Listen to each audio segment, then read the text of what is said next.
A ADAF tem construído as suas perspectivas, traçando metas para a inclusão e o trato com a diversidade na instituição, dialogando em prol das políticas de ações afirmativas, da implementação de tais políticas, em consonância com o diálogo nacional da importância de estarmos aderindo às discussões dos movimentos sociais organizados, que são propositivos e que são fiscalizadores das implementações dessas políticas.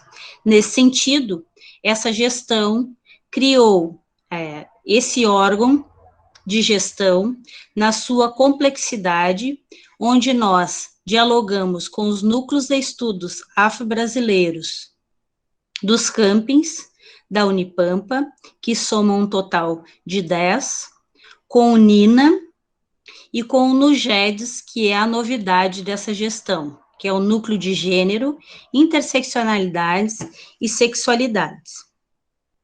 E nós estamos trazendo para esses espaços diálogos acadêmicos nacionais e internacionais que deem conta das nossas inquietações, que deem conta da nossa conscientização coletiva e que deem conta de desmistificar certas questões e trabalhar em prol de diminuir o preconceito existente na nossa sociedade e na universidade, considerando ela como um micro-universo social onde se reproduzem esses preconceitos e essa discriminação. Então, a partir desse diálogo com as nossas bases, nós procuramos trazer temáticas que favoreçam a formação continuada da nossa comunidade acadêmica, no sentido de minorizar a distância entre esses sujeitos que estiveram à margem da sociedade historicamente durante o processo, civilizatório da sociedade brasileira. Hoje nós estaremos tratando da questão do autismo e da educação. Temos como palestrantes Fernanda Santana, mulher autista, presidenta da Abraça. Temos Rita Loureiro, pedagoga.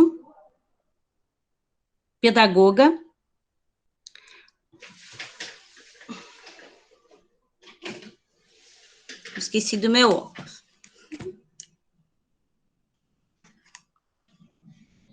Pedagoga, audiodescritora e ativista pela neurodiversidade, membro da Abraça e Rede IN. Sara Carini, mulher autista, graduanda em Economia na UNB. Como mediadores, nós temos o professor Frank Maciel Peçanha, pai do Enzo, e a professora Marta Iris Camargo Messias da Silveira.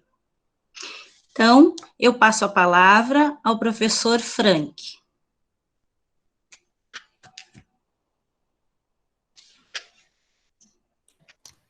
Pessoal, boa noite. O tema, então, que a gente vai conversar hoje é autismo e educação. Então, a ideia é que fale sobre o tema quem entende, quem vive, quem sabe. Então, por isso, quem vai falar são as 3 convidadas que a gente tem, que são, então, a Fernanda, a Rita e a Sara. A gente vai trocar umas ideias aqui sobre alguns temas relacionados ao autismo e educação. E, no final, a gente abre aí para vocês fazerem umas perguntas e tal. A gente seleciona algumas no final e a gente vai respondendo.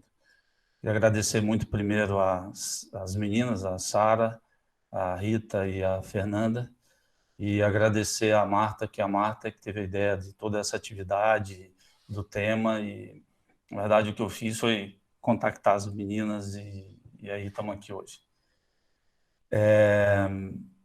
Só é que tem gente que vai entrando, eu só vou reforçar o pedido para a nossa transmissão ficar boa, é preciso que as pessoas fechem a cam, tá? Só para a gente, porque a gente tem uma preocupação com o áudio, para que possa ser feita a tradução simultânea para Libras. Se vocês ficarem com as câmeras abertas, o som não fica tão bom. E aí o nosso colega intérprete, ele tem dificuldade de fazer a transmissão. Aproveitar para dar uma boa noite para os nossos 2 colegas intérpretes, grandes amigos da universidade. Seguinte, Rita, Fernanda e Sara, a gente vai seguindo um bate-papo aqui, cada um vai falando à vontade. Eu acho que é importante, porque o que as pessoas acabam, o que eu vejo assim, que o que as pessoas conhecem de autismo parece que é um negócio de 5, 6, 7 décadas atrás, né? E, infelizmente, ainda, tanto na área da educação quanto na área da saúde, o atraso do nível de informação dos profissionais ainda é muito grande. Então, gostaria de saber de vocês o seguinte, tá? Como é que vocês entendem, como é que vocês gostariam que as pessoas entendessem, que explicação vocês dariam para elas, o seguinte, o que é autismo? Porque a gente tem muita fala da visão biomédica e é importante que tenha a fala de vocês, né? Ou seja, o que vocês acham, como que vocês gostariam que fosse conhecido, que as pessoas entendessem. E assim a gente tem aqui hoje, sei lá, 120 pessoas agora pelo menos assistindo, são mais 120 que vão aprender, vão começar a entender do jeito que realmente é. Então, a ordem que vocês forem falando fica a critério de vocês, ok? Gente, boa noite. Então, eu vou começar falando. Que nervoso, muita gente aqui. Boa noite, todo mundo. Então, o autismo, ele foi definido durante muito tempo pelo olhar do modelo médico, né? E aí diziam que... Beijo, Kiola! Diziam que autismo era doença, né? Transtorno, ainda dizem isso, né? Quem diz isso está na década de 50 ainda. E isso começa a mudar quando pessoas autistas começam a falar sobre autismo, né? Então, na década de 60, surge o conceito de neurodiversidade, que vai colocar que o autismo surge a partir de vozes de pessoas autistas, esse conceito, e vai colocar que o autismo faz parte da diversidade humana. Então, a partir desse olhar, a gente faz um contraponto ao que vinha sendo dito. Então, a forma como eu entendo o autismo é uma das diversidades humanas, mais especificamente neurológica, e faz parte da identidade da pessoa, da subjetividade, portanto, não está dentro, né, do que a gente tem como transtorno ou doença, ou qualquer outra patologia ou termo estritamente médico, né, dentro do modelo médico. É isso, vou passar a bola para a Fernanda agora. Oi, gente, boa noite. Autismo. Eu vejo o autismo como uma expressão da neurodiversidade, assim como a Rita falou. Eu acho que primeiro a gente tem que falar o que é neurodiversidade.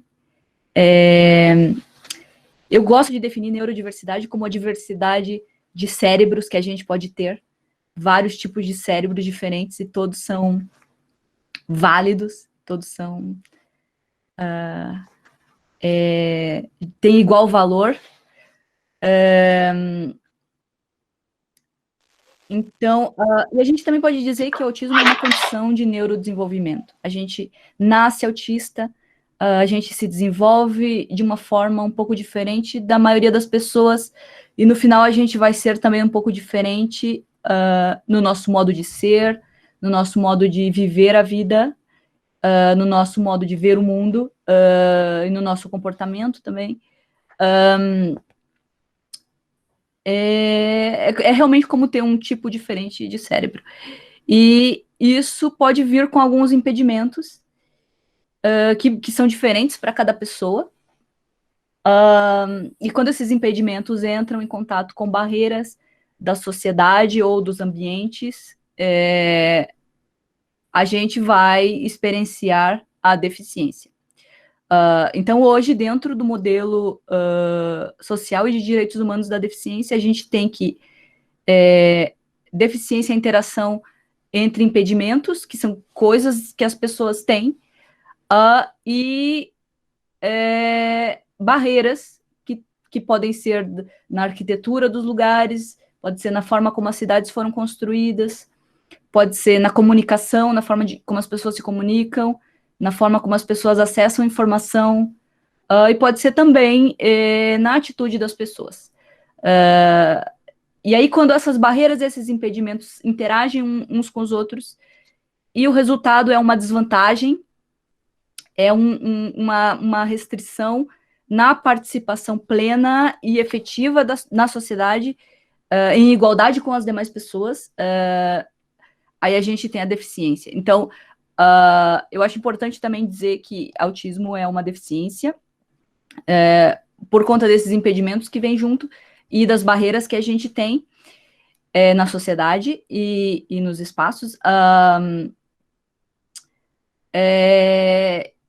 E que, se a gente olhar lá para a Convenção Internacional sobre os Direitos das Pessoas com Deficiência, a gente vai ver que diz lá que todas as deficiências são parte da diversidade humana e da humanidade. Então, o autismo é também parte da diversidade humana e da humanidade. E deve ser respeitado enquanto diversidade e também enquanto uma identidade humana. É isso. Para mim, o autismo é mais ou menos isso. Passo para a Sara.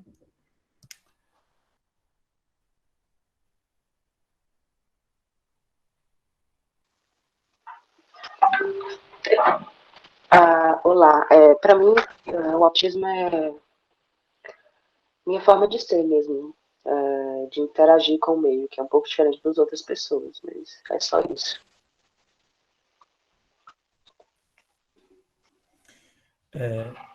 Meninas, Eu passo de todas as para a próxima barreiras assim pessoa. Tá, beleza, desculpa. Tudo De bem. todas as barreiras que vocês experimentam e vivenciam, vocês acham que a barreira atitudinal talvez seja a pior de todas e talvez seja que a gente possa mais trabalhar e deva mais trabalhar para conseguir mudar?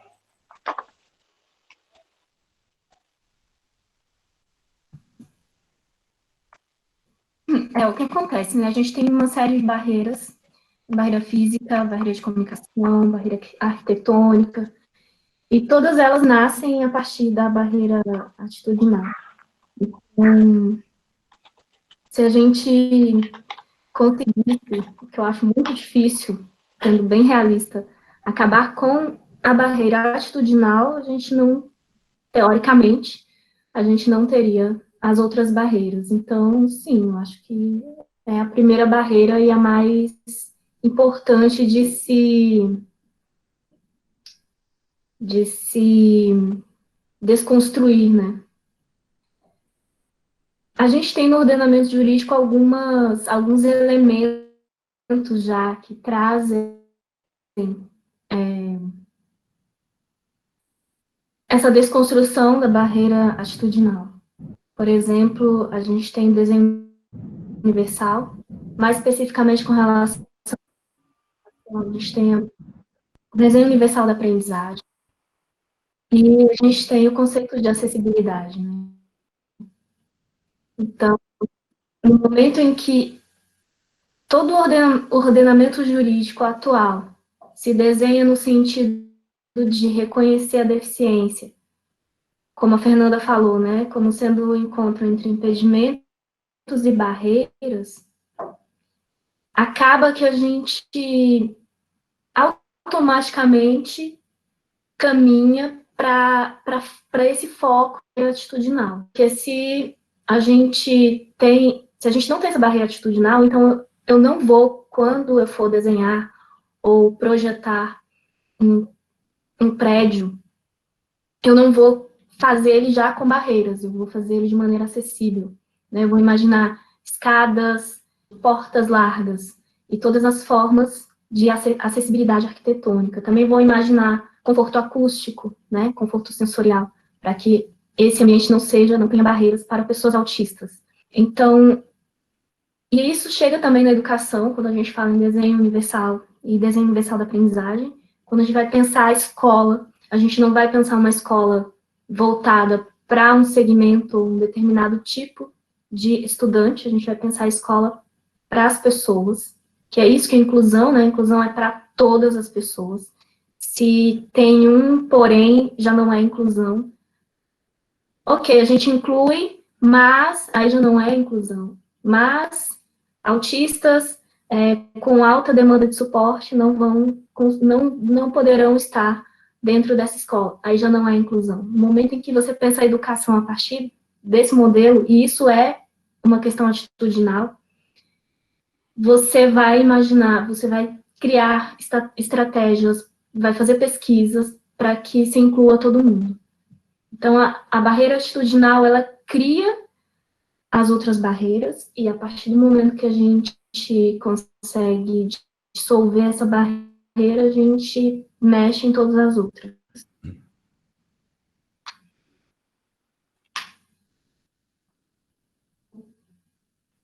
Alguma das meninas querem falar alguma coisa sobre essa questão? Fernanda. Da minha parte, achei que tá tudo coberto aí pela fala da Rita, concordo 100%.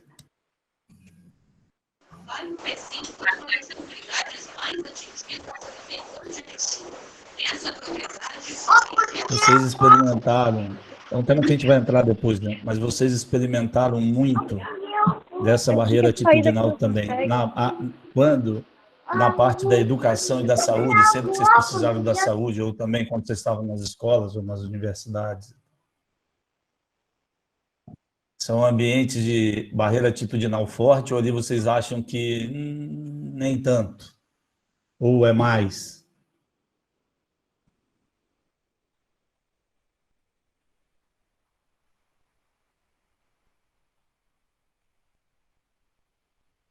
Pode ser, Fernanda? Vai lá. Pode ser, então. Eu fiquei aqui vendo se alguém ia querer falar primeiro. Eu acho que em muitos espaços educacionais, as barreiras atitudinais são muito, muito, muito fortes. E que elas aparecem cada vez mais fortes quando a gente começa a cruzar o autismo com outras intersecções. Então, se você é autista e faz parte também de outras minorias, essas barreiras vão ser ainda mais fortes. E quanto mais visível for o seu autismo, ou visível for que você é diferente, mais forte vão aparecer essas barreiras. E eu acho muito complicado de lidar com isso, porque quando a gente encara essas barreiras exatamente nesse espaço, a gente muitas vezes vai ter negado o nosso direito à educação, que é um direito muito importante, um direito fundamental, e que vai depois ter um impacto enorme na vida toda da gente. Então, eu diria que em comparação com outros espaços, não necessariamente a barreira é mais forte, mas ela com certeza ela é uma das mais relevantes. Eu deixo para as meninas aí complementarem.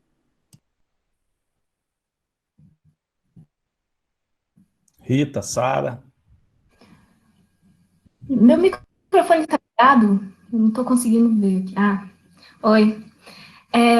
Tá. Não estou sobre a escola, né? A escola é horrível, tá? É o lugar que tem todo tipo de barreira. Eu sou pedagoga e, assim, digo isso, né, como mulher autista, como irmã de um homem autista adulto que foi totalmente excluído da escola. e como pedagoga também. Então, e como alguém que acredita na educação como um meio de inclusão, inclusive, né? A escola é horrível, horrível, porque a gente tem duas coisas na escola que são muito exercidas e quase nada debatidas ou quase nada reconhecidas, que é capacitismo e psicofobia. Eu não sei se as pessoas que estão vendo a gente, se todas já ouviram esses dois termos.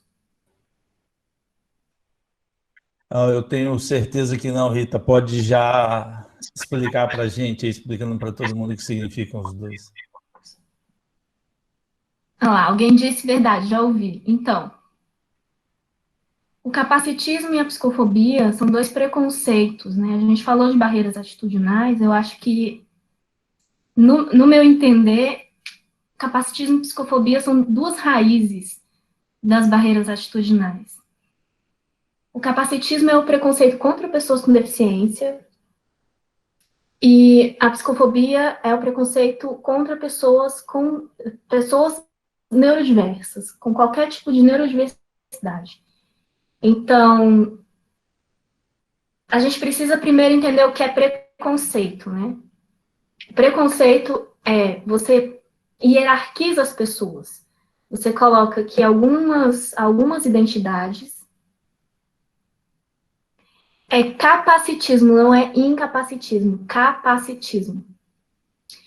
Você hierarquiza as pessoas. Então, por exemplo, no racismo, a gente tem hierarquia por raça. No machismo, a gente tem por gênero.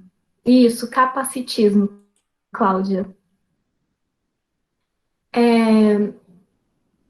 Significa, por exemplo, no racismo, você vai ter que brancos estão na pirâmide, né, da hierarquia, no topo da pirâmide. Negros, não brancos vão descendo. Quanto mais a sua característica se afastar de quem está no topo, menos valor você tem nesse sistema de hierarquia. Isso é preconceito. Todos os preconceitos têm essa base piramidal, né? Então, no caso do capacitismo, você vai ter um conceito de normalidade. Você tem um conceito de normalidade. As pessoas da escola, da psicologia. O que é normal para uma criança falar aos 2 anos? O que é normal que uma criança esteja fazendo aos 5 anos? É normal que uma criança esteja fazendo assim? Né? É normal que uma criança fique girando? Ou que ela pegue a roda do carrinho, e em vez de ela fazer vrum, vrum, bibi, ela fique rodando a roda do carrinho? Então, a gente sabe o que é normal. Normalidade é uma coisa muito explícita na sociedade brasileira, né? Então, você tem no topo dessa hierarquia o que é normal, e tudo que se afasta disso, conforme vai se afastando, vai tendo menos valor. Então, o capacitismo, ele faz isso com as pessoas com deficiência. Você vai ter o que é normal, o que é um corpo normal, o funcionamento do corpo normal, né? Porque nesse conceito a gente funciona como se a gente fosse um objeto mesmo. Então, o funcionamento normal do corpo, e conforme vai se afastando disso, você vai perdendo valor. Aí esse funcionamento, ele é expresso, eu não estou falando de, por exemplo, um coração que não está batendo direito, não é isso, estou falando de comportamento. Tanto que o autismo, ele é definido a partir dos comportamentos. Então, se é normal a criança fazer bibi, vrum, vrum com o carrinho, isso está no topo da normalidade. A criança que fica girando a roda 3 horas, 5 horas, sem parar, focada naquilo que você chama ela parece que não está te escutando, essa criança está longe desse conceito de normalidade. Então, dentro desse sistema capacitista, essa criança tem menos valor, e isso é sério, tem menos valor do que essa outra que está no topo da pirâmide. Com relação à psicofobia, é a mesma coisa, né? Todas as características do que se considera uma mente normal, funcionamento cerebral normal, estão no topo da pirâmide, tudo que se afasta embaixo. E conforme você vai se afastando, mais vulnerável, mais transtornado, mais termos patologizantes você vai ter com referência à sua identidade, ao seu modo de ser. Então, voltando à escola rapidinho, porque eu já estou me alongando muito, eu acho que esses dois preconceitos são raízes dentro da escola e fazem com que a escola seja um lugar horrível.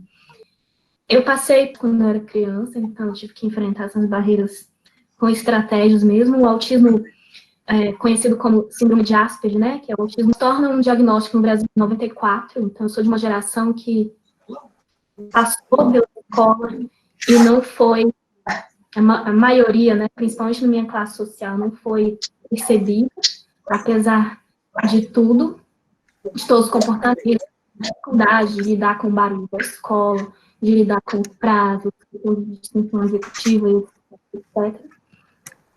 Ao mesmo tempo, eu tenho um irmão, que é o Sérgio, que uma galera conhece, que me vê falar sobre ele, que tem 30 anos e foi excluído da escola, e é o autista clássico, então já na década de 90 ele foi diagnosticado, e chegou para esse rótulo, né? Então, dentro da escola, o Sérgio, naquela pirâmide de normalidade, ele estava na base da base da base, né? E é assim até hoje, porque não é só a escola que é capacitista e psicofóbica, mas a sociedade como um todo. E eu posso contar nos dedos as pessoas que, ao se referirem ao Sérgio, diretamente, no momento em que ele estava presente, não foram capacitistas, né? Ou psicofóbicas.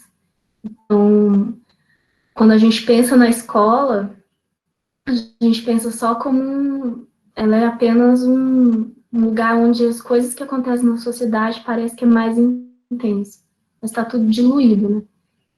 Por isso que eu acho que a escola é horrível.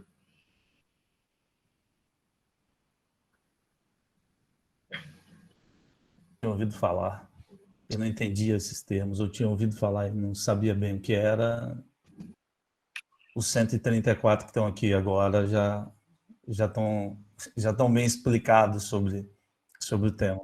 Maravilhosa explicação, obrigado. Só dizer, além de maravilhosa, certamente emocionante. Fernanda, Fernanda e Sara, a gente falando assim de psicofobia, capacitismo, as grandes barreiras enfrentadas, todos os tipos de barreira, e tudo isso por causa da neurodiversidade, né? Por ser um indivíduo, uma pessoa neurodiversa. Explica para a gente assim, como é que é esse neurodiverso? Como é que sente? Para as pessoas entenderem melhor, tipo, o que para um pode ser tipo um caso super banal assim de atravessar uma rua ou de estar num ambiente cheio de gente, e para uma pessoa neurodiversa com talvez um sistema sensorial super apurado e sensível possa parecer diferente. Só para o pessoal entender. Então, só pergunto para as três, tá? Tipo, como é que é ser neurodiversa no dia a dia, tá?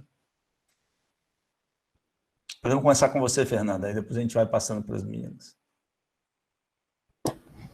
Bom, aí tem duas partes essa pergunta, eu acho. Eu posso falar um pouco como é, por exemplo, ser autista. Eu especificamente, eu tenho bastante sensibilidade sensorial. Isso me causa alguns impedimentos no dia a dia, e por conta disso eu preciso fazer algumas adaptações. Então, muito do que eu vivencio por aí no meu dia a dia é mais intenso, e também exige um pouco mais de atenção e cuidado, porque eu sei que se eu me expuser demais aos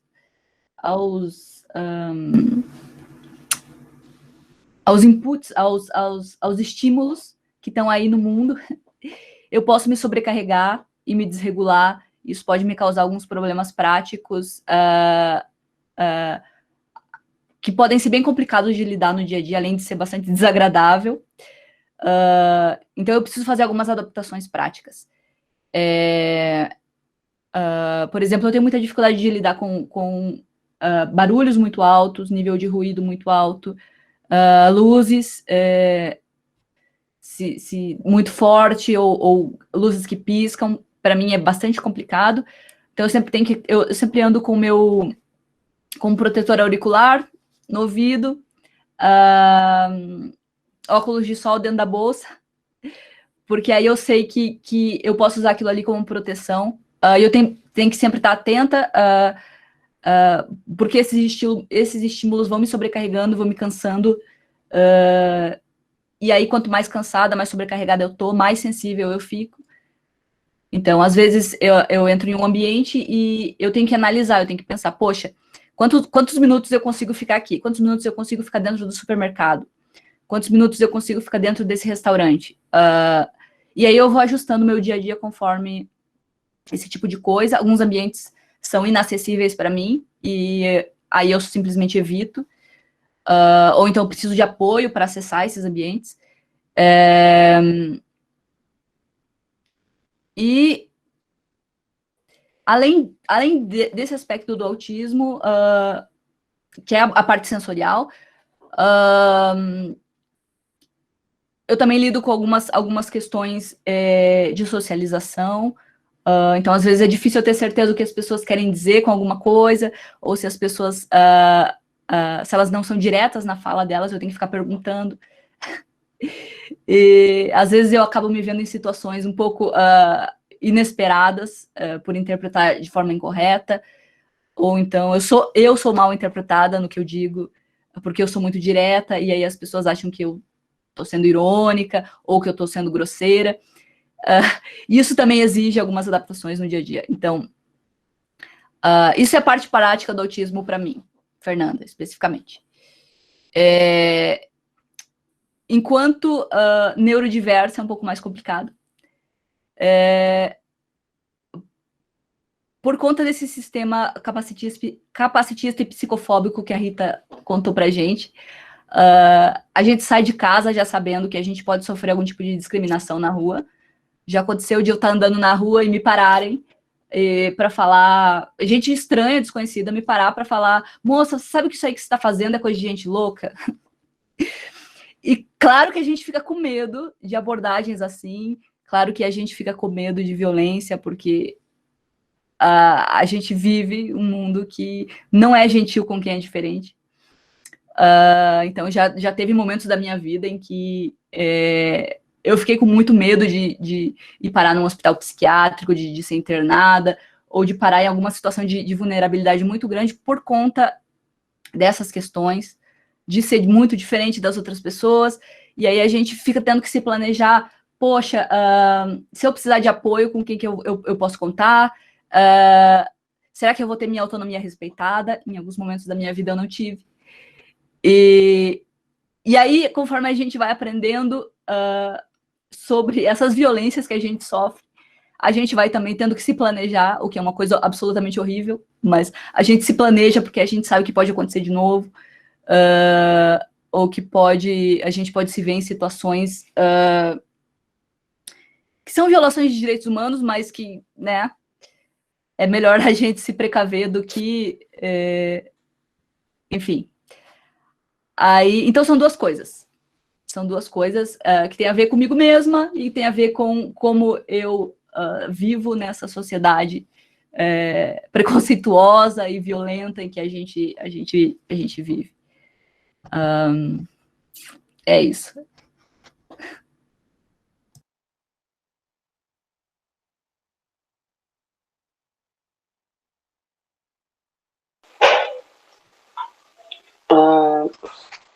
Tá, ele perguntou como é ser neurodiverso no dia a dia, né? Bom, eu acho bem cansativo, Sara, porque a vida moderna é muito corrida. Oi. Como é que você acha que a sociedade pode ajudar para a gente melhorar tudo isso? Sim.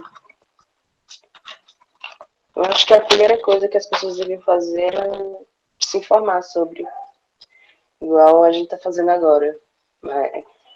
Porque é muito chato ficar repetindo sempre as mesmas coisas, sabe? Tem que falar o que é e tudo. Escutam a Sara? E a segunda é e respeitar mesmo as leis que existem para acessibilidade, porque tem muita gente que ignora isso. Acha que é muita coisa, entendeu? Que não precisa disso. Somente alguns professores. Então, essas duas coisas seriam as principais para mim. Escuta, Sara. Tinha cor.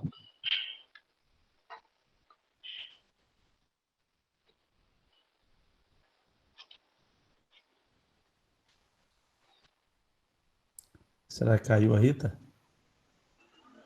Não, eu tô aqui. Ah. Oi, eu tô aqui. Eu sou um pouco você, lenta Rita. aqui. E para você, Rita, como é que é?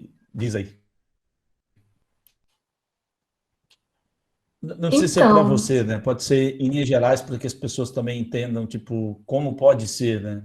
Pra... sim, estou contempladíssima pela fala da Fernanda e a fala da Sara. Concordo. E Para as pessoas neurodiversas, é tipo, muito bom quando uma caminhada como é um muito dia a bom dia. ouvir pessoas autistas falando que você fica assim, é isso mesmo, é isso aí. É muito bom. É, mas o que eu percebo hoje, assim, que eu acho que é importante falar, né, é que para autistas com menos demanda de suporte, né, como no meu caso, a gente transita nesse mundo das pessoas neurotípicas, né, e às vezes a gente passa por neurotípico. Em muitos lugares eu passo por neurotípica. E aí, quando eu tenho algum comportamento que é nitidamente não neurotípico, aí acontece isso que a Fernanda falou, né, de falarem que é louca, não sei o quê, e nem sempre, e geralmente com um tom de deboche, ou até um tom violento mesmo. Então, a gente desenvolve uma coisa que é uma máscara, né? Que não é essa máscara que a gente usa de tecido, mas uma máscara para. Já já eu falo sobre isso, Kiola alertando aqui no chat. Que é o que é a máscara, né? A gente é uma estratégia de sobrevivência, eu acho. A gente meio que consegue passar por neurotípico, então eu falo aqui de uma maneira muito desenvolta, né? A maioria das pessoas acham que eu falo bem e tal. Mas isso foi um trabalho constante de sair de uma situação que eu me comunicava muito bem pela escrita, não me comunicava tão bem pela fala, e o ativismo meio que obrigar, né? Porque a gente tem que falar sobre autismo para as pessoas, porque senão as coisas não mudam. Então, a gente, além de tudo isso que a Fernanda falou, que a Sara falou, tem essa questão também, né, da gente ficar transitando e passando por neurotípico, e no momento que a gente apresenta demandas, essas demandas não são reconhecidas, né? Porque se você já ouvi muito isso, você fez faculdade, você trabalha, você fala super bem, você não tem cara de autista, então você não precisa desse suporte, você não precisa desse apoio, né? Então, ser autista é muito bom, né? Assim como ser qualquer outra coisa, né? Que a gente seja, tipo, sei lá, quem é de qualquer cultura, né? As coisas que compõem a sua personalidade, seu jeito de ser, são coisas boas, né? Então, ser autista é uma coisa boa. Mas para lidar com a sociedade, a gente passa umas situações complicadas. Depois eu quero comentar sobre o termo TEA que estão usando no chat. Aí você me dá um ok quando puder falar sobre isso. Já pode abordar esse tema também, que é o seguinte. Eu vou contar para todo mundo que está escutando aí fora as meninas, que, não sei, eu não estou acompanhando o chat ali, então, eu não sei se tem gente que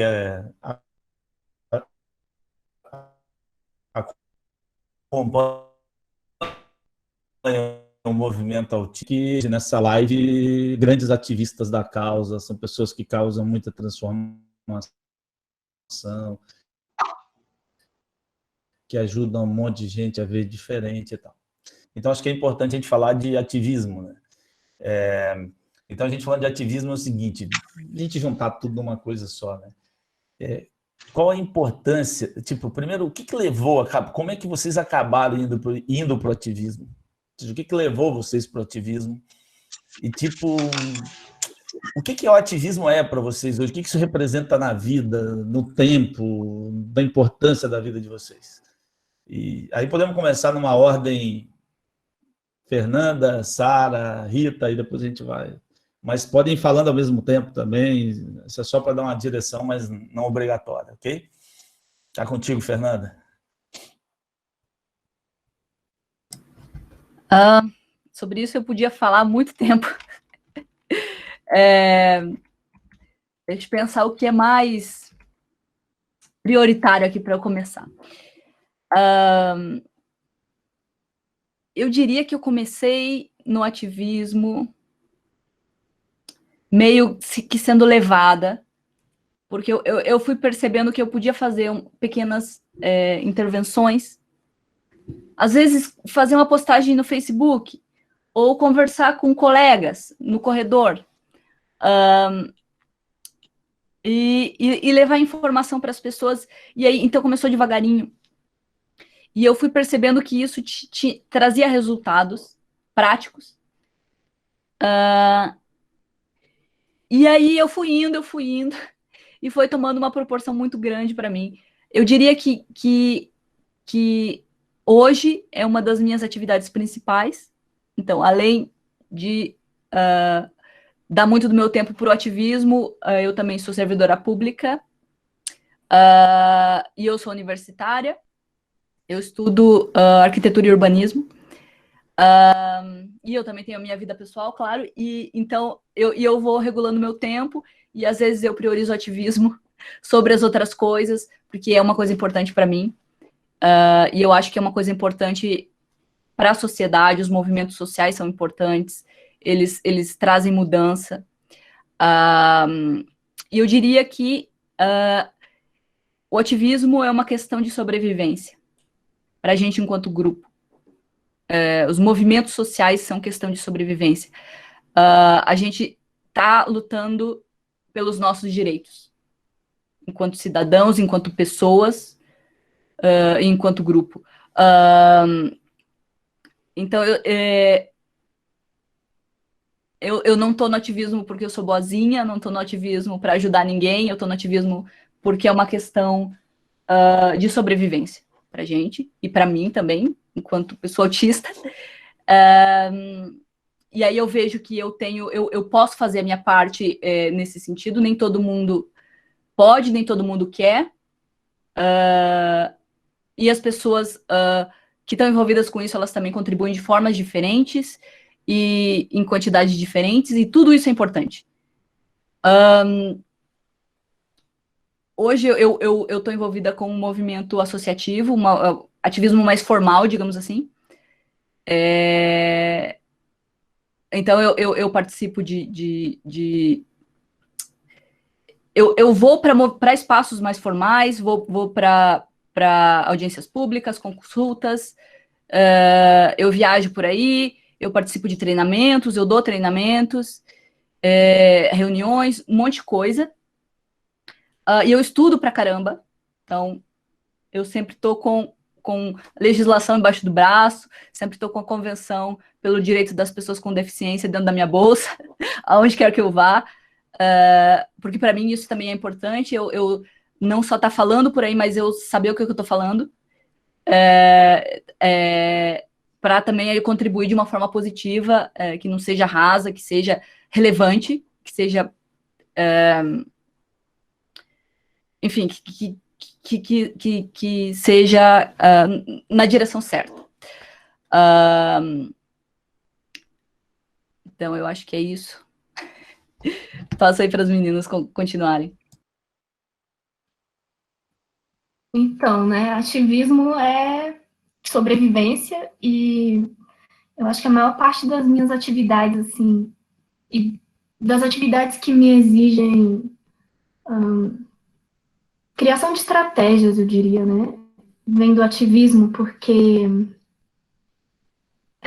por exemplo, eu tenho muita dificuldade de falar e olhar para vídeo ao mesmo tempo, para várias pessoas ao mesmo tempo, então muito complicado. Muitos autistas têm essa dificuldade, né? E eu tô aqui falando, então eu não tô aqui porque é uma coisa que eu coloquei como meta. Não, eu tô aqui porque a gente tá numa pandemia, tá todo mundo trancado em casa, e o jeito que a gente tem de fazer ativismo agora é por meio de videoconferência, live, webinário e tudo mais. E nas primeiras vezes que eu participei de eventos assim, hoje provavelmente vai acontecer também, muita dor de cabeça depois, muita dor no corpo depois, corpo todo travado, né? Você tem que autistar para poder sair dessa situação.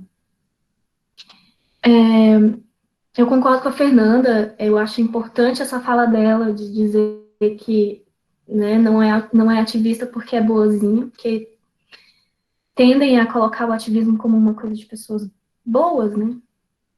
Mas eu acho que o ativismo ele tem a ver com estratégia de sobrevivência em todos os níveis, né? Porque, por exemplo, o meu ativismo é pela inclusão de pessoas, pessoas neurodiversas, pessoas com deficiência, pessoas negras, né? Pessoas LGBTs. Eu sou muito, muito apaixonada pela diversidade humana, né? Sempre foi um hiperfoco para mim a diversidade humana. Eu queria, inclusive, ser antropóloga. Mas, enfim, fui para pedagogia que lida com a diversidade humana também. Eu acho que é uma questão de inteligência também, porque se a gente for pensar num nível global, a gente está numa pandemia, né? E a gente está com várias mentes pensando soluções. E se a gente só tem um tipo de mente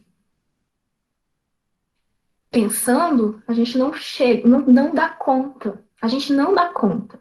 Então, a gente tem uma autista que é famosa no mundo todo, que é a Temple Grandin, que ela diz que o mundo precisa de todos os tipos de cérebro. E é isso, a gente precisa de todos os tipos de cérebro. A gente também precisa de todos os tipos de corpos, todos os tipos de culturas, linguagens, né? A gente está sendo traduzido por Libras agora. O Brasil é um país bilíngue. Isso é fantástico. Então, assim, o meu ativismo é nesse sentido também, né? Da gente... Porque é muito chato um mundo onde todo mundo é igual, sabe? Além de ser muito chato, é um mundo que não vai conseguir lidar com os desafios que a gente tem e que a gente vai ter. Num mundo globalizado, um mundo cheio de coisas imprevisíveis. Há um ano atrás, quem diria que a gente ia estar andando de máscara na rua, né? A gente precisa de pessoas acessando o conhecimento. Então, meu ativismo é muito nesse sentido. E mais especificamente com relação ao autismo, eu sempre conto essa história. A gente começou com ativismo de pais. Eu comecei nesse ativismo, muito por causa do meu irmão. Não me entendia como ativista. Eu acho que é esse o momento da Sara. Acho que ela não se entende ainda como ativista. Ela está começando a se expressar e lidar com essa questão agora. Então, eu passei muito tempo, né, lidando com essas questões e tudo mais, sem me considerar ativista. Até que chegou uma hora em que eu entrei no ativismo mesmo, né, e aí é treta atrás de treta e tal. Mas a gente começa com o ativismo de paz, que é a primeira fase de ativismo pelos direitos autistas no Brasil. A gente tem uma segunda fase, que é essa segunda fase que a gente está agora, né, então, a gente tem uma associação de autistas para autistas, presidida por uma pessoa autista, que é a Fernanda, né, da qual eu faço parte, que é a Abraça. E a gente tem promovido eventos com pessoas autistas, com todos os níveis de demanda de suporte. E aí eu prevejo, né, eu vou usar uma fala do Milton Santos, que eu gosto muito dele, que ele falava que a vidência é você conectar os conhecimentos atuais para você prever o que vai acontecer depois, né? Então, eu vou fazer uma evidência aqui, e eu prevejo uma terceira fase, que é para essa fase que eu trabalho no meu ativismo, que é quando autistas com maior demanda de suporte, autistas não oralizados, estarão participando de eventos como esse. Porque a gente não sabe o que essas pessoas pensam, sentem, o que elas têm para falar, né? E a gente tem recursos para que isso aconteça, então vamos fazer isso.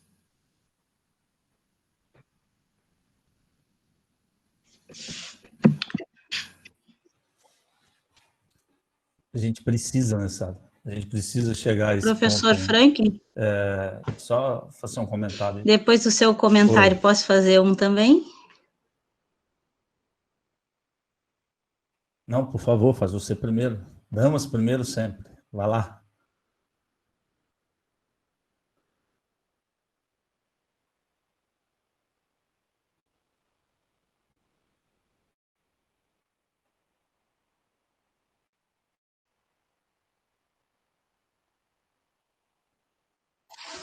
Tá sem o áudio, Marta. Ok.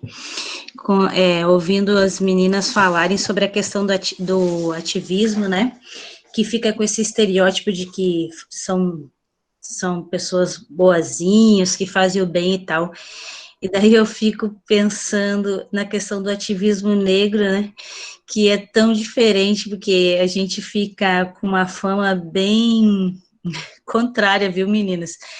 A fama de arrogante, de pedante, porque se discute orçamento, lá está a professora Marta discutindo orçamento, né, para política para preto. Se discute estrutura, infraestrutura, lá está a professora Marta pleiteando uma sala para discutir as questões de negros, indígenas e tal. Então, em todas as discussões, a professora Marta está fazendo recorte racial. E o professor Frank viveu muito isso comigo, porque nós somos um dos primeiros professores que chegaram aqui no campus uruguaiano, e desde lá a gente vem pautando essas questões, né, vem militando aí nessas questões, e daí esse comentário me chamou a atenção, assim, né, de ser vista como boazinha. Eu, no campus uruguaiano, não sou nada vista como boazinha, né? Tem pessoas que desenvolveram a verdadeira algeriza a mim, né, eu tô chegando, o pessoal já tá dizendo, ih, lá vem ela, né, falar de coisa de preto, então eu fiquei refletindo agora.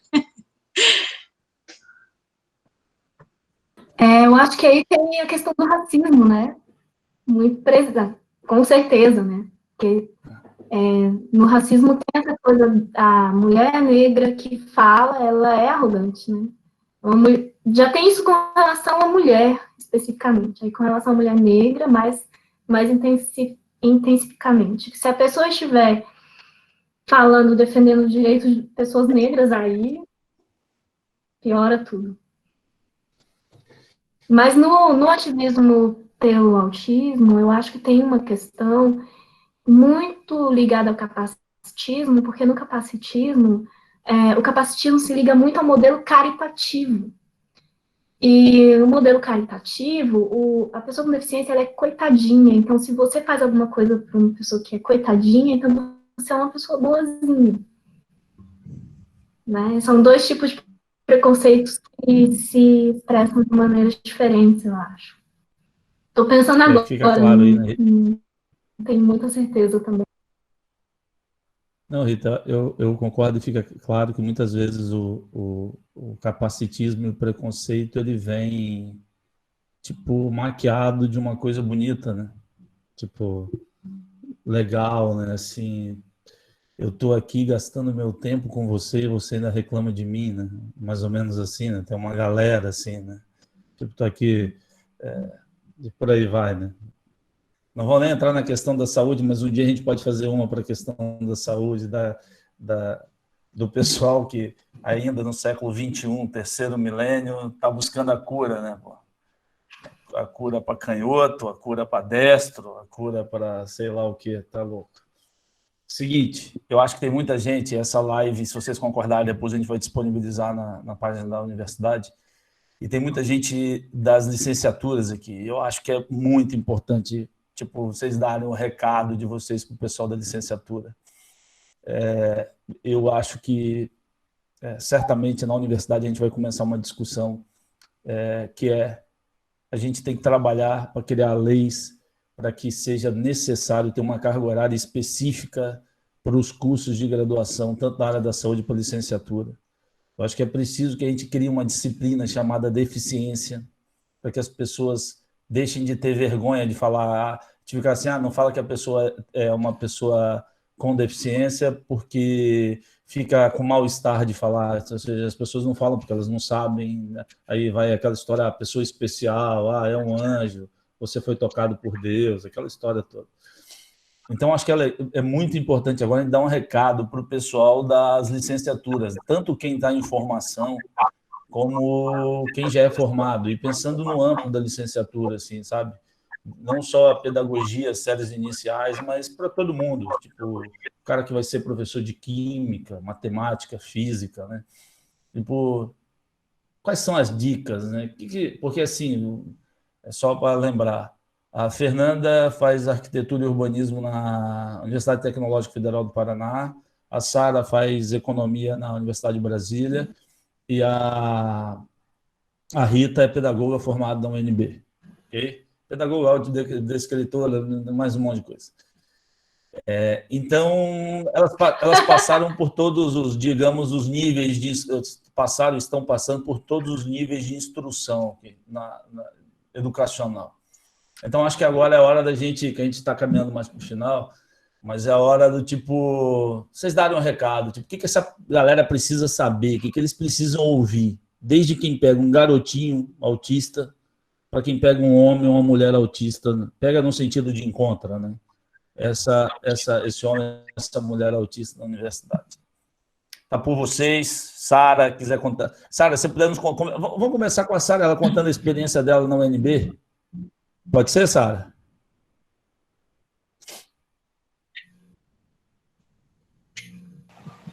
Sim, pode ser. Beleza, tá com você. Mas você quer que a experiência seria com relação à acessibilidade ou os ensinos em si?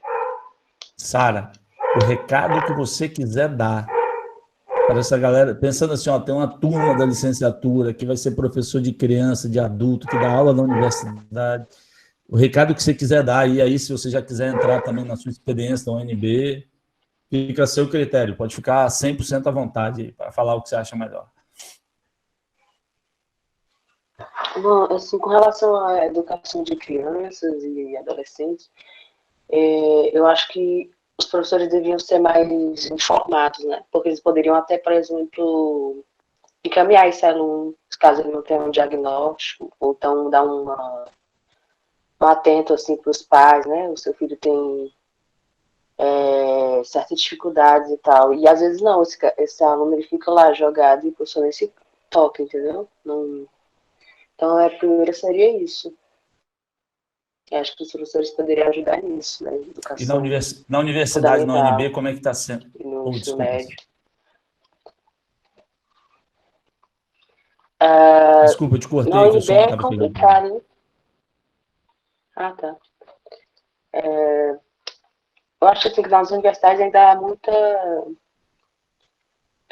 desinformação, principalmente porque nas universidades todos têm isso da inclusão das minorias, mas com relação a deficientes, eles são quase inexistentes, sabe? Até hoje, eu tenho um bom tempo na UNB, eu não vi nenhuma palestra, nada sobre isso. Então, se você não é deficiente, você não fica sabendo de nada. E nem os professores também. Então, falta muito grande de informação. De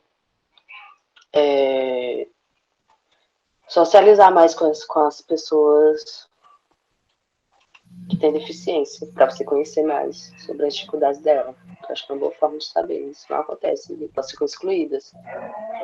Apesar dos programas de acessibilidade para melhorar a educação, você fica por sua própria conta. É isso que eu tenho a dizer. Sara. Ok, obrigado. Eu queria... Fernanda. Eu queria falar com a Sara. A Kiola comentou sobre cursos que você teve que interromper na UNB. Você quer falar sobre isso? Não precisa falar se não quiser também. Não sei se você viu no chat. Desculpa, tá falhando, eu não tô conseguindo entender. Ah, puxa. Tá. Quando eu estudei na UNB, eu ainda não tinha diagnóstico, né? Então eu tive que trancar um ano na faculdade, eu quase larguei mesmo, muito faculdade no meio das barreiras, né? Então, eu participei dos programas de acessibilidade da UNB quando eu era estudante de pedagogia, mas como tutora, que era, não sei se chamam ainda de tutora, mas o estudante que prestava algum tipo de assistência para um outro estudante. E eu prestava assistência para estudantes com deficiência. Daí que eu comecei a ser audiodescritora. Você conseguiu ver, Sara, o comentário da Kiola? Você consegue me ouvir? Sim, eu vi aqui agora. Direito agora? Sim, tô conseguindo. Então, você quer falar sobre eu entrei no PPNE ano passado. Eu vou falar sobre o PPNE, que é o Programa de Inclusão para ajudar as pessoas com deficiência a ter uma educação melhor lá no UNB. Então, eu entrei em novembro do ano passado, que foi quando eu tive o laudo, né? E a Kiola foi comigo lá visitar. E tem várias coisas, por exemplo, que é permitido e que não é permitido para os outros alunos, né? Que eu posso fazer agora. Por exemplo, eu tenho direito a um tutor para me ajudar nas matérias. Isso, para mim, é muito importante, porque tem muita dificuldade em algumas matérias que são mais abstratas, de linguagem, né? E também eu posso gravar a aula, posso ter lista de exercícios extras, né, para me ajudar. Só que, assim, com relação à experiência, eu não posso dizer muito, porque eu tenho experiência esse semestre, aí teve a questão da pandemia, e aí atrapalhou tudo, né, as aulas foram interrompidas, então ainda não posso falar muito com relação a isso, mas só assim, de eu ter essa ajuda, eu já me senti melhor emocionalmente, sabe?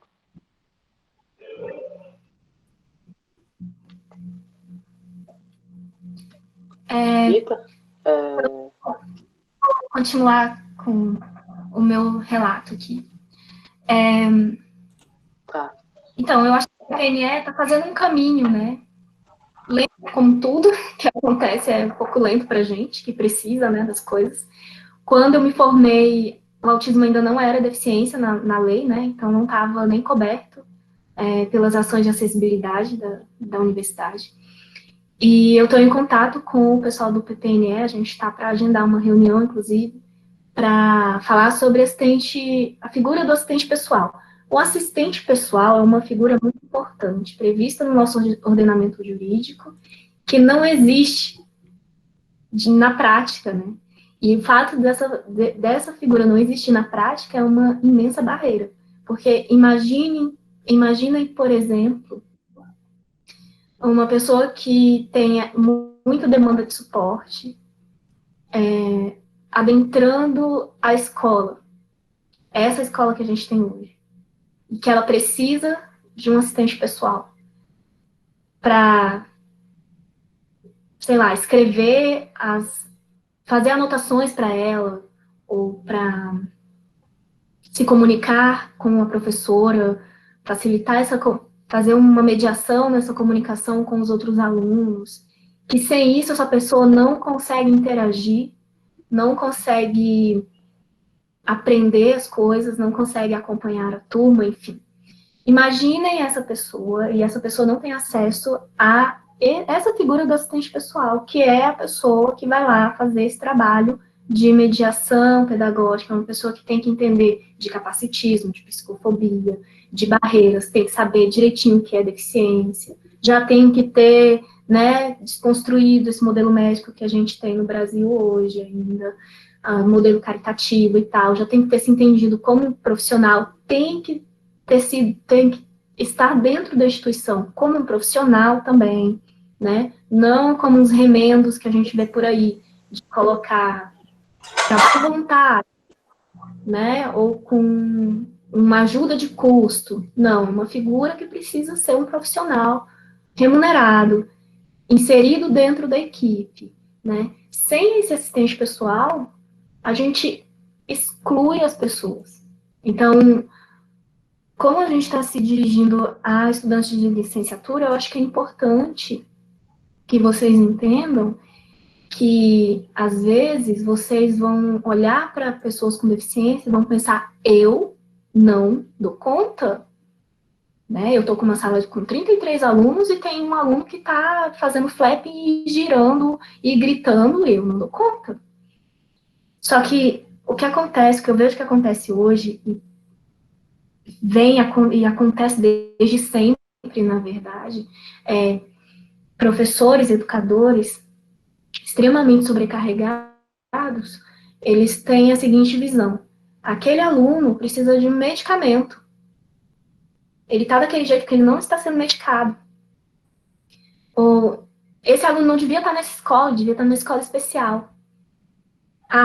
Esse aluno não tem condição de aprender. Esse aluno estacionou pedagogicamente. Esse termo foi usado em relatórios pedagógicos para se referindo ao meu irmão, né? Quando justificaram a saída dele da escola, antes da gente ter essa legislação toda.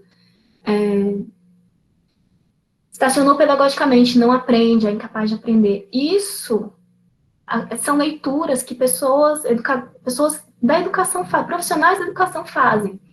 E eu não acho que essas pessoas façam essas leituras por serem más, mas eu acho que elas fazem essa leitura por estarem inseridas num contexto extremamente machista, que joga uma sobrecarga imensa em cima desses profissionais, e eles ficam sem saber o que fazer, e a forma mais direta, mais automática, sei lá, de interpretar o que está acontecendo com eles, é essa, né? De colocar o problema naquela pessoa que tem uma deficiência, que é autista, e que, na opinião deles, ali naquele momento, não devia estar naquela escola, e etc. Quando a gente não tem apoio dentro do ambiente escolar, a gente está excluindo pessoas, seja na escola, no ensino fundamental, 1 ou 2, ou nos cursos técnicos, no ensino médio, ou na universidade, a gente exclui pessoas. Toda vez que vocês entrarem numa escola e vocês observarem que aqueles estudantes são mais ou menos muito parecidos, podem ter certeza que tem barreiras atuando ali para excluir pessoas que não são parecidas. A gente entra na escola, as pessoas são muito parecidas, né? Elas andam do mesmo jeito, elas falam do mesmo jeito, até usam cabelo do mesmo jeito, compram o mesmo tipo de mochila. Tem toda uma homogeneização das pessoas atuando ali. E quando vocês observarem uma criança que está dando muito trabalho, porque essa é a sensação primeira que esses profissionais têm geralmente. Aquela criança dá muito trabalho, aquela criança não deveria estar nesse ambiente. Não, ele não dá conta, ele não consegue, ele devia estar numa escola especial, ele devia estar em casa. Toda vez que vocês sentirem essa tentação, esse impulso, observem quais são as barreiras que estão atingindo aquela pessoa, porque tem barreira ali, entendeu? Tem barreira atitudinal, tem barreira física, comunicacional. No caso do autismo, tem muita barreira comunicacional. O meu irmão, por exemplo, ele é não oralizado. Então, a barreira comunicacional para ele é gigantesca. E a gente tem um entendimento geral que é muito do capacitismo, aliás, totalmente do capacitismo, que é, se a pessoa não fala oralmente, ela não entende, ela não tem inteligência, ela não aprende. Então, assim, eu acho que se eu fosse dizer uma coisa importante para estudantes de licenciatura, é isso. Ao observarem um ambiente onde vocês vão atuar como profissionais, e perceberem todo mundo muito parecido, ou que uma criança está sendo apontada, um estudante está sendo apontado como problemático, como não devia estar aqui, não dá conta, e etc. Observem quais são as barreiras que estão atingindo essa pessoa.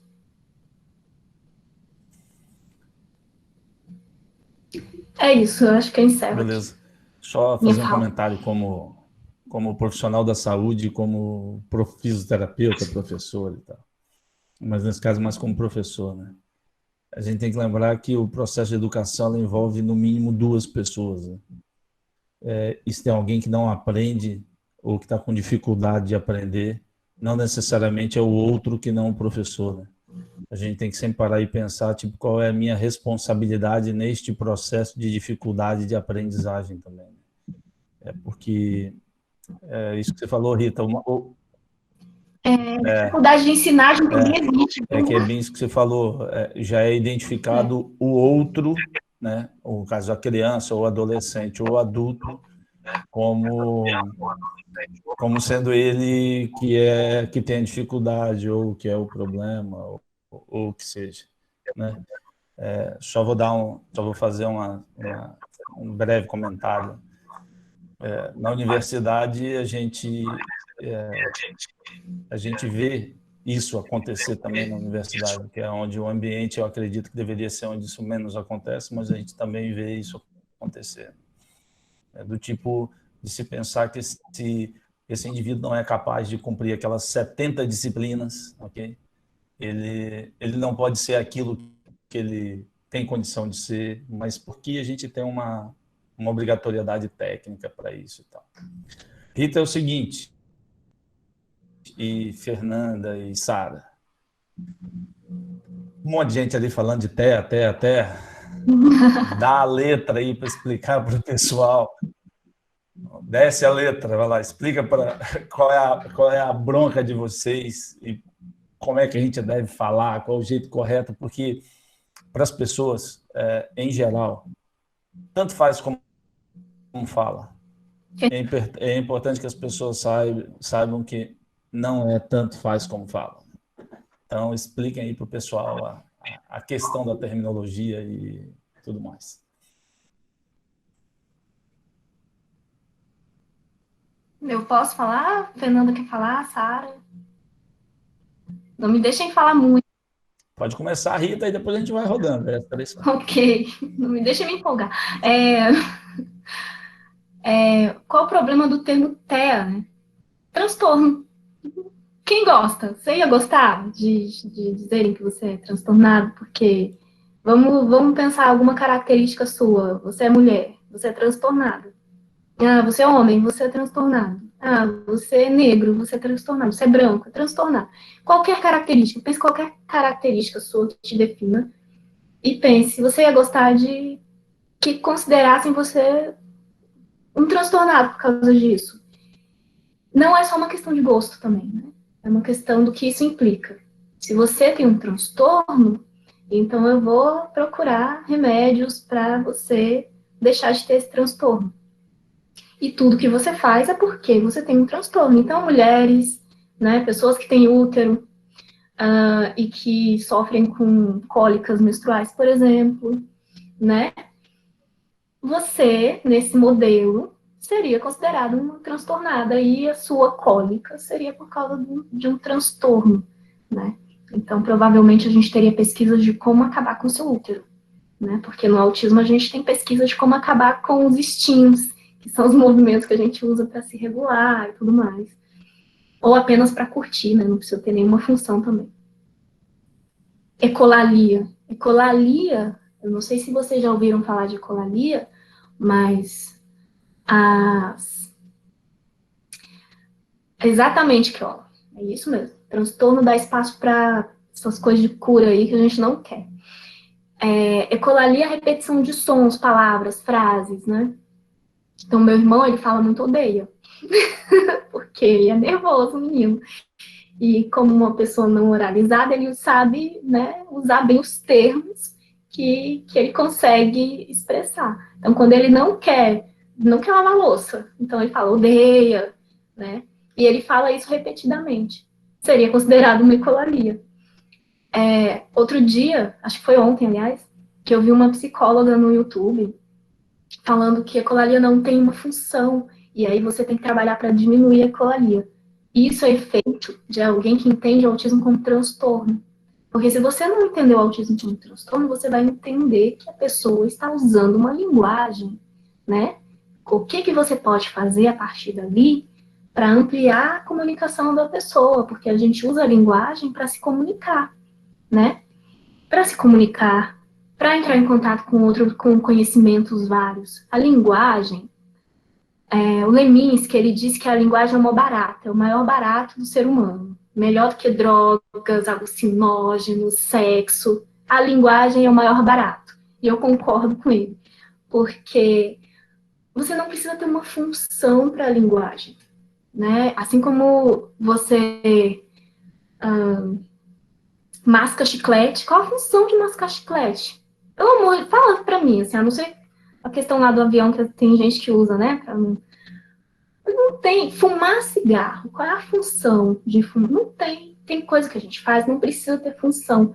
Então, se você entende o autismo como transtorno, você vai, ok, então tudo que essa pessoa faz é por causa do transtorno. Aí o menino tá com dor de barriga, o menino tá com cólica porque tá com gases, sabe? Quem já sentiu cólica de gases sabe que dói pra caramba. Imagina uma pessoa não oralizada com essa dor. Ela vai se debater, ela não vai conseguir expressar o que ela está sentindo de uma forma que as outras pessoas entendam. E eu estou falando isso, estou dando esse exemplo, é um exemplo real, eu já vi isso acontecer. Aí a pessoa que entende isso como transtorno vai chegar e vai falar assim, ele tá se debatendo assim porque ele é autista, tem que dar remédio para ele. Aí você tá com dor, você tá se debatendo para tentar lidar com aquela dor, né? Dor de dente, bem lembrado, Fernanda. Você tá se debatendo para tentar lidar com aquela dor, aí chega alguém, te dá um remédio, te deixa grogue, nem seus instintos você consegue fazer mais, né? Não consegue girar, não consegue gritar aldeia, que é a sua forma de lidar com aquilo tudo. Então, assim, além disso, transtorno vai totalmente contra a ideia de identidade, né? A gente traz o autismo para o conceito de identidade, não é porque a gente acha bonitinho, mas é porque a gente quer sair desse campo, desse alvo de cura, de tratamento experimental, de ser usado como cobaia. Porque isso acontece, gente. Há poucos anos, alguém, que eu não vou dizer o nome, mas a comunidade autista sabe quem é, inventou uma tal de erva de São João para melhorar os sintomas do autismo. E saiu gente dando chá de erva de São João para filho autista, né, na esperança de melhorar os sintomas do autismo. Gente, né, por favor. Então, assim, a minha implicância, e a implicância da maioria das pessoas autistas com o termo transtorno é essa. E a gente, quando a gente fala de neurodiversidade, a gente sai desse campo. O comportamento dele é porque ele é transtornado, e a gente passa pro, ok, ele gira a roda do carrinho. Vou girar a roda do carrinho com ele também, vou interagir com ele do jeito dele. Você não chega na casa de alguém, querendo fazer amizade com a pessoa, falando assim, nossa, mas esse seu sofá tá todo errado, tem que trocar. Não, você chega, né? Você chega na casa da outra pessoa e você meio que acolhe o jeito que as coisas estão. Você, né? Mesmo que você ache meio estranho, você não vai sair dizendo para a pessoa que tá tudo errado, porque você quer criar uma interação. Por que com o autista é diferente? Por que chega, o menino tá lá fazendo a ecolalia dele, chega o terapeuta e fala que é errado, que tem que diminuir, que ele tem que tomar remédio. Não, você chega, vê qual é a ecolalia, entende qual é o padrão de linguagem daquela pessoa e começa a mediar. É assim que a gente cria interações saudáveis, né? Para quem gosta de ser saudável e tal. Acho que é isso.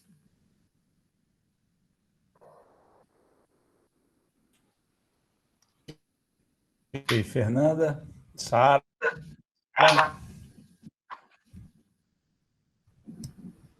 Eu acho que a fala da Rita já me contemplou. Algum complemento, alguma coisa mais sobre o tema?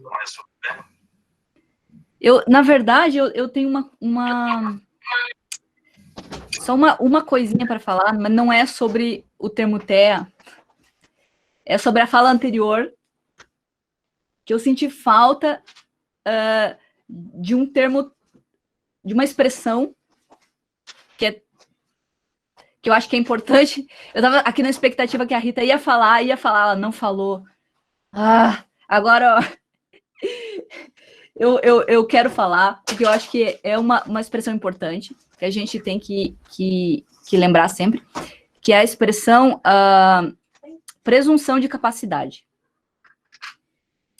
E eu acho que é muito importante, especialmente para quem vai atuar como professor, você... só um minuto, gente, que eu acho que tá pegando fogo minha tomada. Ok, tudo bem, nada aconteceu. De leve, tá. Enfim, como eu estava dizendo, só pegou fogo de leve, tudo bem. A gente tem que entender que todo mundo é capaz. Esse negócio de incapacidade não existe, tá? Algumas pessoas precisam de mais apoio, algumas pessoas precisam... Aqui tá cheirando muito mal agora. Abri a janela. Ai, que nervoso. Então, algumas pessoas vão precisar de mais apoio, algumas pessoas vão precisar de... Tá, só de leve, só. Só vamos conferir, tá sem fumaça. Fogo em mão, né? Acontece. Enfim, algumas pessoas... Vou começar de novo a minha frase. Vai dar certo. Todas as pessoas são capazes. Vai dar certo. Não existe isso de pessoas que não são capazes de fazer alguma coisa, tá? Algumas pessoas vão precisar de mais apoio, ou de adaptações razoáveis, ou de acessibilidade. Mas sempre vai ter um jeito em que as coisas vão ser possíveis. Isso é muito forte na Convenção Internacional pelo Direito das Pessoas com Deficiência. E eu falo muito dela porque é a base do meu trabalho, assim, do meu trabalho como ativista. É a minha Bíblia. A Convenção traz uma mudança de paradigma, que é do modelo médico e de... Rita, tu pode desligar o microfone, por favor? Tá dando eco, eu tô ficando angustiadíssima aqui. Obrigada. Que é do modelo médico e caritativo da deficiência para o modelo social de direitos humanos. Que é onde as pessoas com deficiência do mundo todo dizem a gente não tá quebrado, a gente não tá estragado, não tem nada faltando em quem a gente não tá doente, não tá errado. A questão é que a gente lida de uma forma diferente com essas barreiras que estão aí na sociedade. E para lidar com essas barreiras, a gente vai precisar de algumas coisas. E como a gente tem os mesmos direitos que todo mundo, de participar da sociedade, de ter acesso à educação, de ter acesso à saúde, e uma série de outras coisas, às vezes a gente fica repetindo demais educação, saúde, esquece dos outros direitos, mas todos os direitos humanos a gente tem nossos direitos sexuais e reprodutivos, a gente tem direito de votar e ser votado, a gente tem direito de participar de todos os espaços, tem direito a lazer, cultura, tudo como todo mundo, todos esses direitos são importantes. Então, e como a gente tem esses direitos, para garantir esses direitos, a sociedade e o poder público vão ter algumas obrigações, que é justamente no sentido de garantir que esse apoio e essas adaptações e essa acessibilidade estejam lá quando a gente precise. Então, era só isso que eu queria adicionar, esse termo presunção de capacidade, porque eu acho que ele é muito, muito importante, especialmente na área da educação. Eu escuto de vez em quando histórias de gente que fala que está passando pela universidade agora, em diferentes lugares do país, e que nas universidades ainda existe esse discurso de que algumas pessoas não são capazes. Isso ainda está sendo repetido em universidades. Isso é muito errado, em todos os sentidos. E a gente precisa mudar isso aí. Então, eu gostei muito do que o Frank falou sobre a gente ter disciplinas dentro das universidades. E gente que entenda da coisa, sabe? Nessa perspectiva vigente hoje de direitos humanos, e que traga para dentro da universidade esse discurso. para que no futuro a gente tenha isso de forma interseccional, como que é? Esqueci a palavra.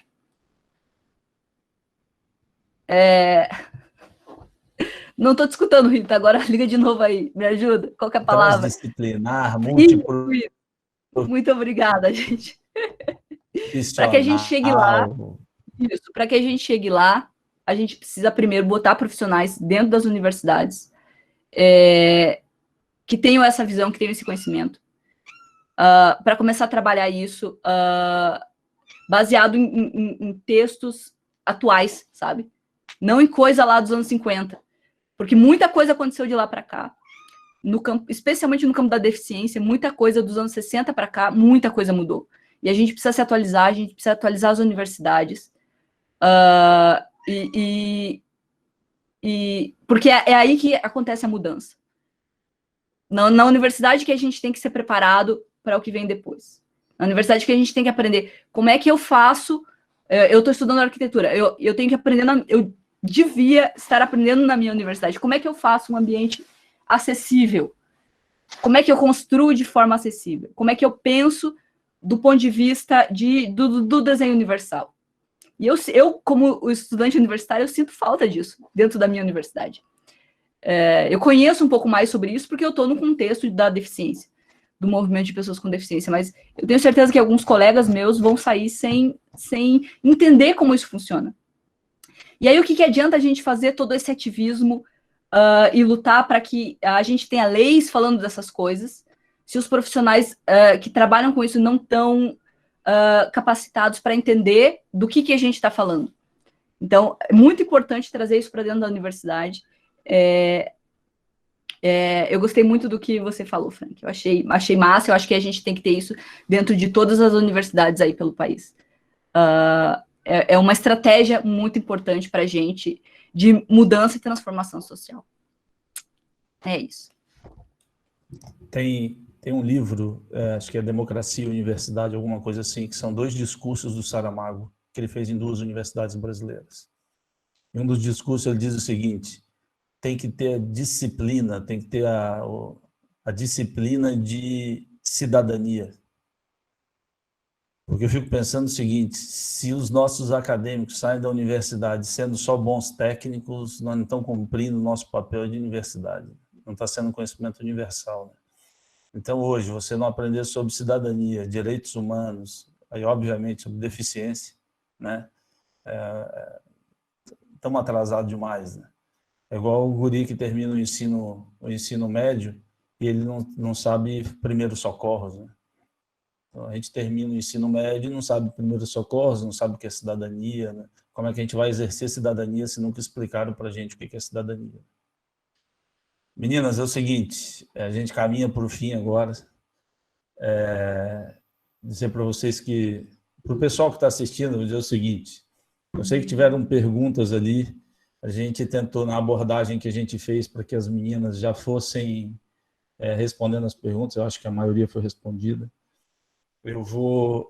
Vamos só conferir se o nosso reitor está aí, o professor Robert Lane, que ele vai fazer uma fala. Depois eu passo para vocês fazerem uma fala final de vocês e a gente caminha para o encerramento. Pode ser assim, meninas? Sara, Rita e Fernanda? Pode? Marta, o professor Robert Lane está aí? São muito especiais. Está sim, professor. Professor Robert Lane, com a palavra. E obrigado pela presença.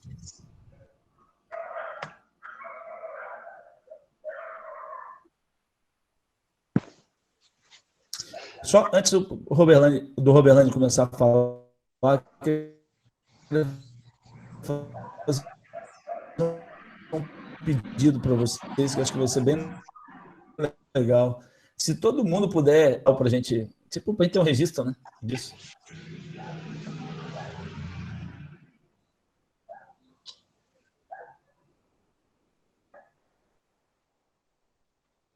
Só dar um minutinho para fazer a fala.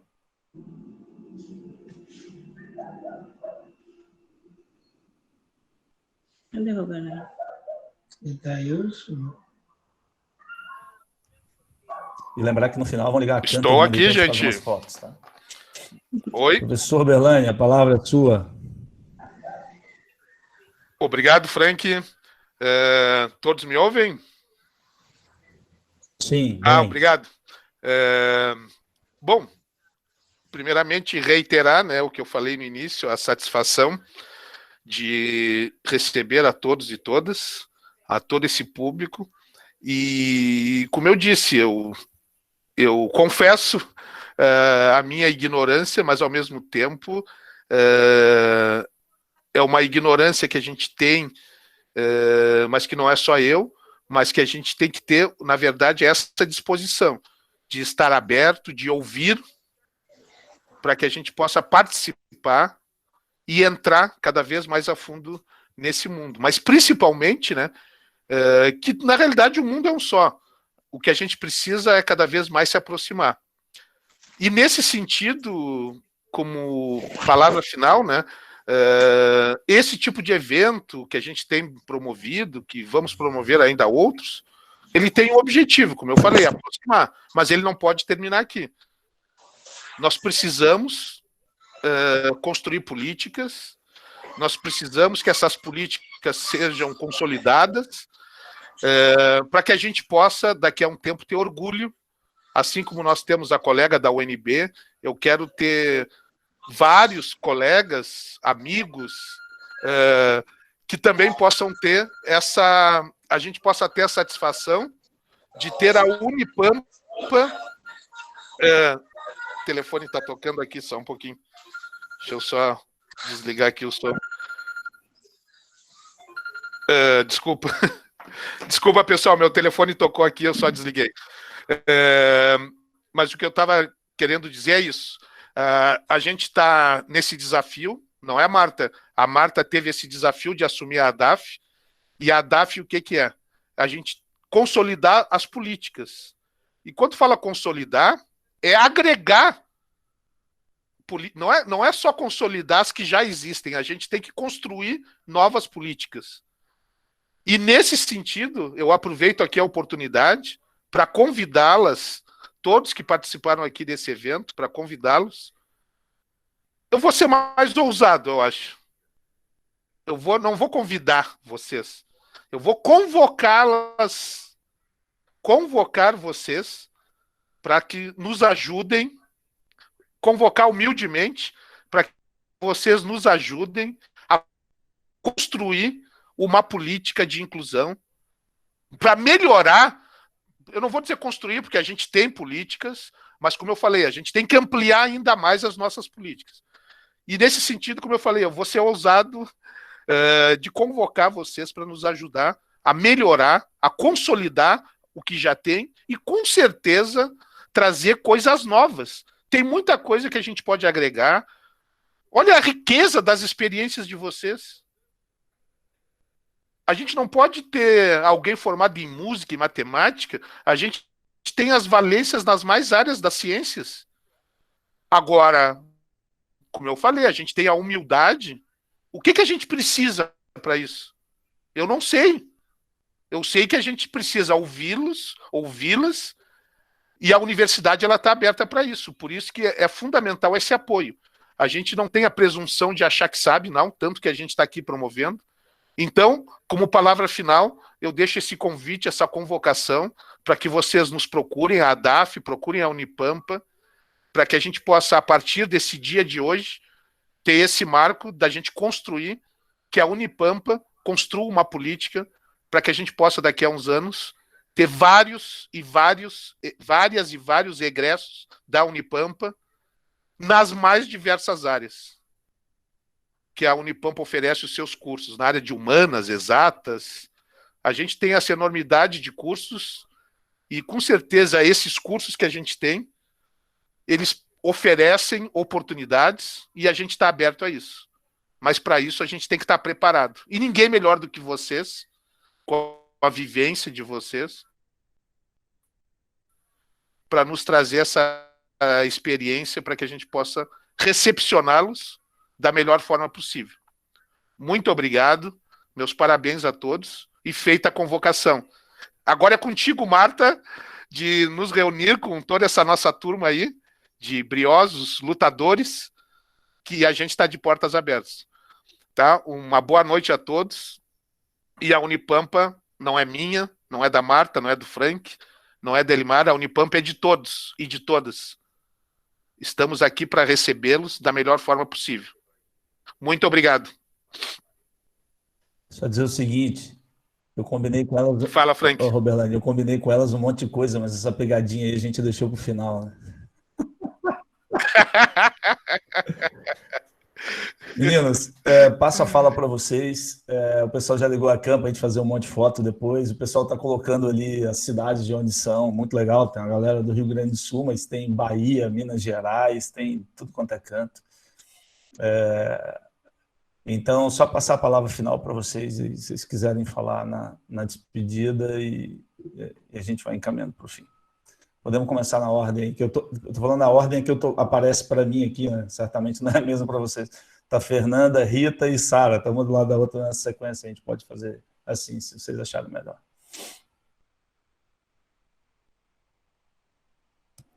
Olha, eu só tenho que agradecer a oportunidade, de verdade mesmo, do coração. Eu acho muito, muito importante esse diálogo com as universidades. Eu gosto muito do espaço universitário.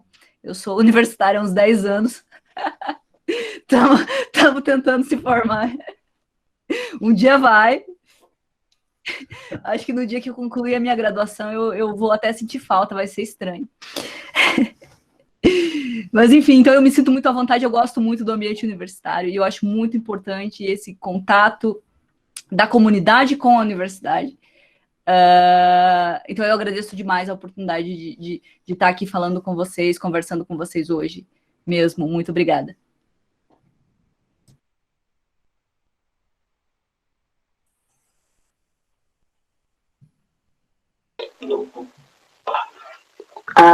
Eu gostaria de agradecer pela oportunidade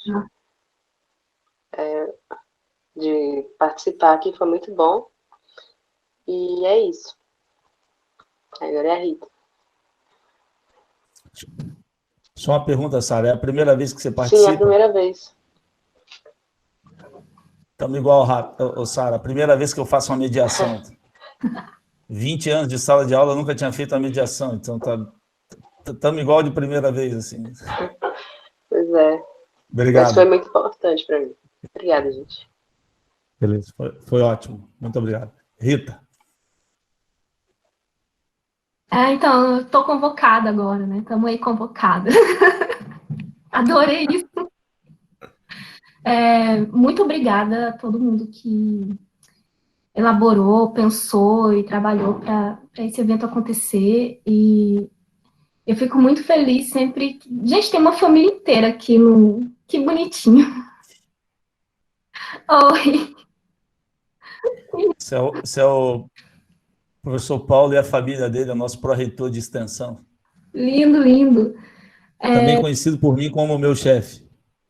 Seu chefe. Vocês estão lindos todos aí. Lindos, lindos. Muito obrigada pela escuta, né? A gente, como a Sara falou, né? Ficar falando sempre a mesma coisa e a gente fala e repete sempre na esperança de que um dia a gente não precise mais, ninguém precise mais falar sobre nada disso, né? E quando a gente encontra um espaço aberto, assim, é muito maravilhoso. Então, muito obrigada. E como a Fernanda, eu também gosto muito do espaço universitário. Eu gosto muito do espaço da escola, apesar de eu achar a escola horrível, né? Porque é onde a gente consegue manejar, né? A questão da educação e tal. E a gente tem como fazer, né? De um jeito diferente, que vai incluir todo mundo e que vai fazer tudo isso acontecer mesmo. E, de minha parte, estou à disposição da Unipampa. Eu quero chamar todo mundo para acompanhar a gente. A página da Abraça, tem a página da Abraça no Facebook, e a gente tem um site também. A Abraça é a Associação Brasileira por Ação pelos Direitos da Pessoa Autista. É um nome grande, às vezes eu me enrolo, mas é isso. Procurem, acompanhem a gente está sempre colocando autistas para escreverem, para falarem, a gente faz audiência pública, roda de conversa, tudo com autista. E aí é legal que a gente tenha essa troca. E muito obrigada, gente. Eu encerro aqui. Meninas, antes de passar para a Marta para encerrar, queria agradecer muito. Para mim foi ótimo participar, mas aprendi um monte, já acompanho vocês há bastante tempo, mas mais do que tudo, eu acho que essa live, acho que para todo mundo que viu do começo ao fim aí, mais do que tudo foi emocionante. Assim, eu acho que para mim é motivo de emoção, de muita alegria, e agradecer enormemente. Falar que o papel que vocês fazem no ativismo é sensacional. Eu tenho certeza absoluta que vocês não fazem a mínima noção do quanto vocês ajudam a transformar a vida de um monte de gente. Vocês não têm noção disso. Eu tenho certeza absoluta. Talvez vocês nunca tenham a real dimensão do tamanho disso. E agradecer. E quem sabe algum dia a gente marca uma outra, focando mais em alguns temas. É difícil a gente fazer a primeira, depois que a gente faz a primeira, a gente vai combinando o resto. Marta, queria agradecer muito o convite de eu estar podendo mediar, um mediador completamente amador, um mediador que não olha para o chat, e as pessoas estavam reclamando, esse mediador não olha para o chat, não olhei para o chat, vocês vão me desculpar, mas o negócio era elas falarem. Qualquer dia a gente faz uma outra, a gente faz perguntas e respostas, mas eu acho que pelo que estava sendo falado ali, a maioria foi respondida. Agradecer a presença de todo mundo, a Marta faz uma fala final aí, mas vamos fazer algumas fotos aí com tela cheia, para a gente poder até divulgar depois. E, de coração, muitíssimo, muitíssimo obrigado. Bem, então estamos encerrando a 11º ciclo de webinários da ADAF, cujo tema foi autismo e educação. Gostaríamos de agradecer as palavras e a presença do nosso reitor, Roberlane Ribeiro Jorge, agradecer ao nosso mediador, professor Frank, que estivesse muito bem para a primeira vez, professor. Obrigado pela sensibilidade e a sua dedicação de tornar real esse momento, de potencializar os objetivos da ADAF, e gostaria de dizer que conte sempre conosco, com a nossa equipe, com essa temática e outras tantas temáticas que a gente tem que discutir na nossa universidade sobre as políticas de inclusão. Gostaria de agradecer as nossas palestrantes, a Fernanda, a Rita e a Sara. Vocês foram fantásticas nas suas explanações, trouxeram várias reflexões para que a gente pudesse ficar pensando, trouxeram várias definições que a gente não é acostumada a ter, né? Desmistificaram muitas coisas, trouxeram termos importantes que a gente, no cotidiano, né, acaba se equivocando no falar, no colocar, né? E trouxeram uma perspectiva de como olhar para o autista e para a autista de uma outra forma, né? De uma outra forma que não é nesse olhar de tratar como coitadinho, mas tratar como um ser, como uma corporeidade, como uma totalidade que está ali e que é preciso pensar sobre ele como um sujeito individual, sim, com as suas particularidades, mas dotados de várias potencialidades como ser humano, e isso é muito importante, né? Essa reflexão que nós fizemos essa noite. Então, parabéns por vocês existirem e por serem ativistas dessa temática. Gostaria de agradecer a todos e a todas que estiveram participando nessa noite.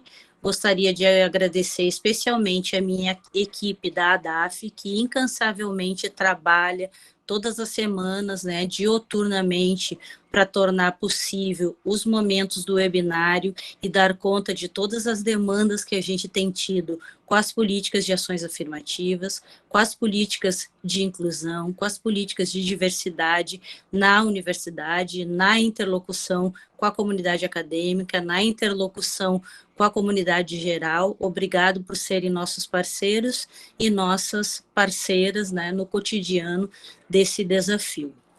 Desejo uma boa noite a todos e a todos, e que nós levemos para as nossas casas e a nossa vida essa iluminação que nos foi concedida nessa noite maravilhosa de pensar o outro de forma diferente. E daí agora vamos fazer então, né, Frank, a tão famosa foto que o Frank quer aqui para guardar para a posteridade. Uma boa noite a todos e todas. Eu falei, eu me apresentei como pai do Enzo, eu estava vendo se eu conseguia trazer ele aqui para ele aparecer na foto aí.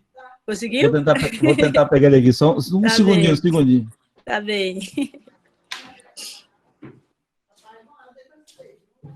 Vem aqui, cara, vem aqui. O Enzo é um amor. Dá tchau, pessoal.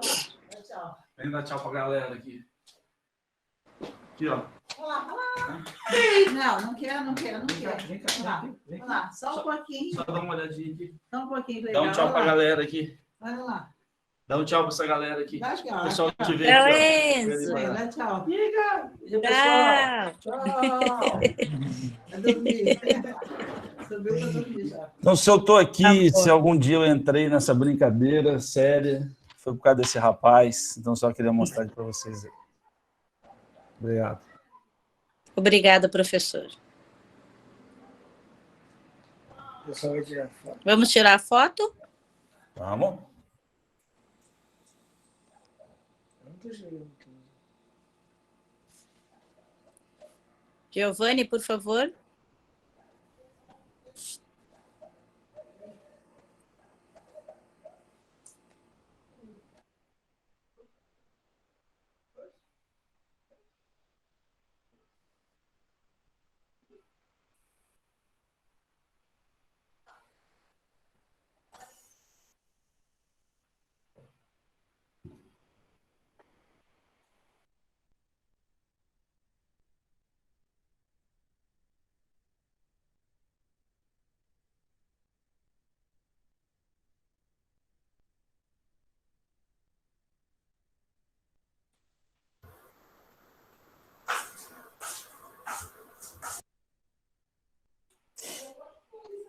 Foi?